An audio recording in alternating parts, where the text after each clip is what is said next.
business, I see business as great because it gives me so much freedom.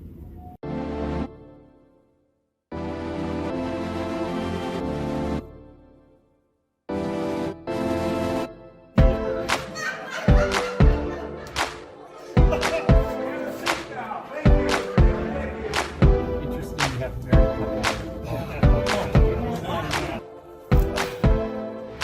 Well, now we have no sound because we're not talking. Do we need to start over, Lisa? Maybe you can let us know that. If we need to start over, that's totally cool. Being in business for me, being a solopreneur, gives me freedom. I haven't had a job. Even working for Ann really isn't a job, a J-O-B, for the longest time, for 20, 30 years.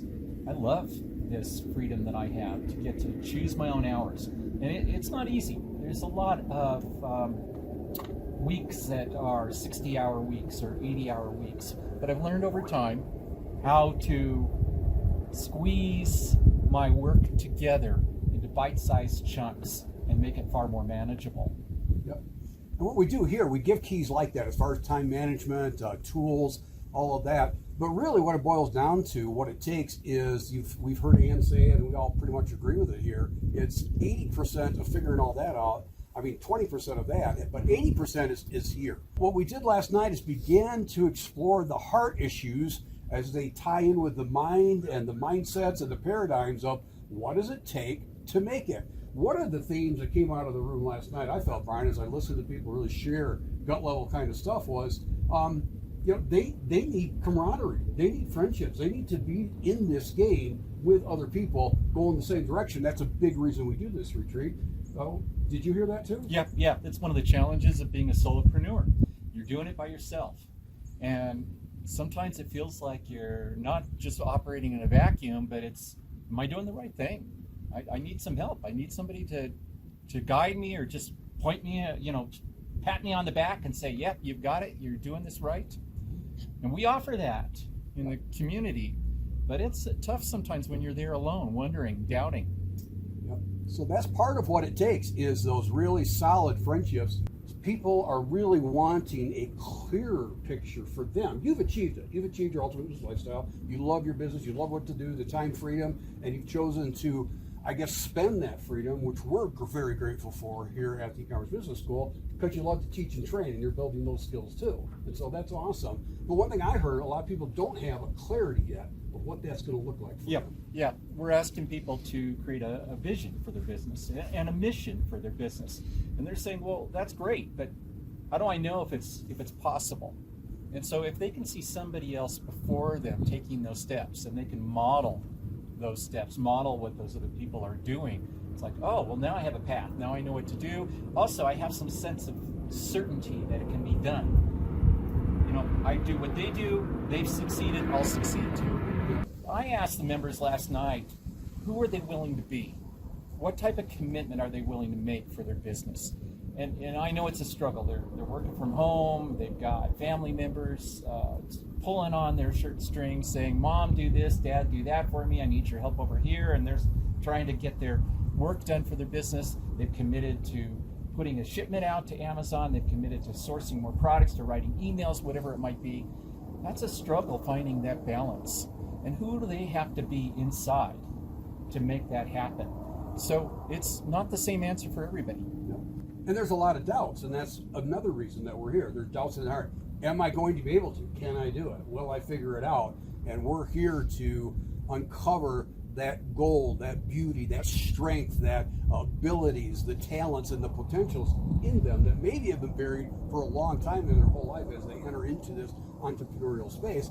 And that's another reason we change paradigms. That's another reason we're out here in the mountains. It's kind of like, let's get away, let's think about these things, because it's the one that has the heart. I think of Debbie last night. Talk about a huge heart. Oh my gosh.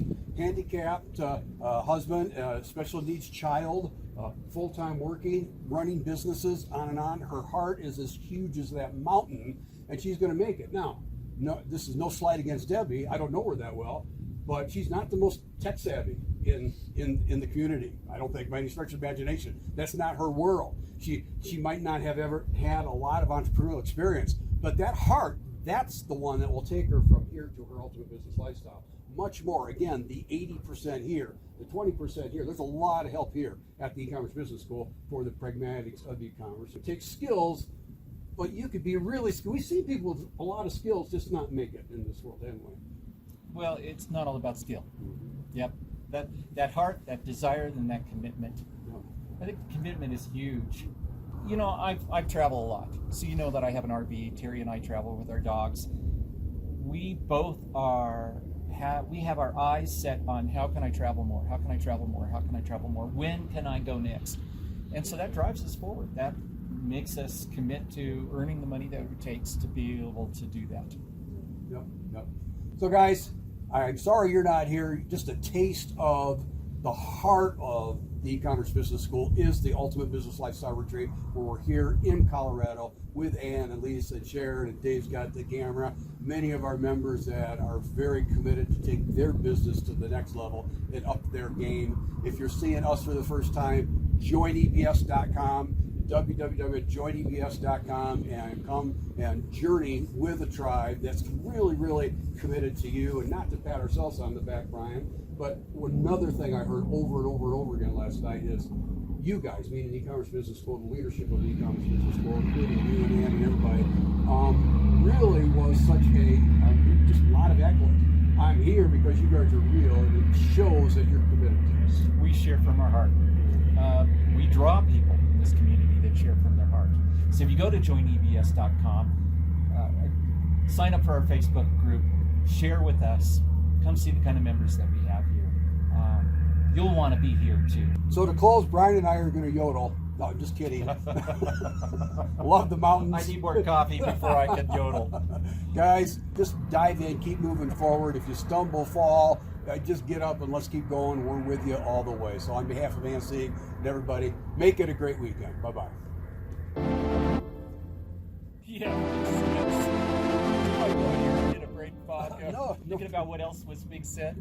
Rocky Mountain Ice. Yeah. It's the lack of oxygen, Brian.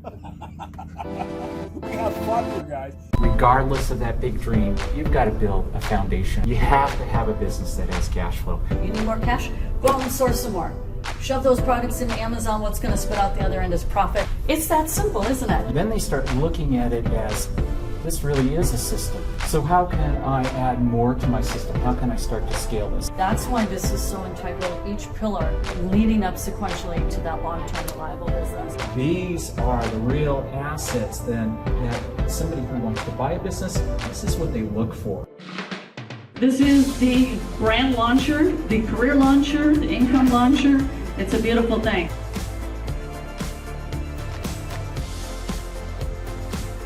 They can learn and master this skill and then turn around and do it multiple times over. Yes, you can make $1 million just selling on Amazon alone.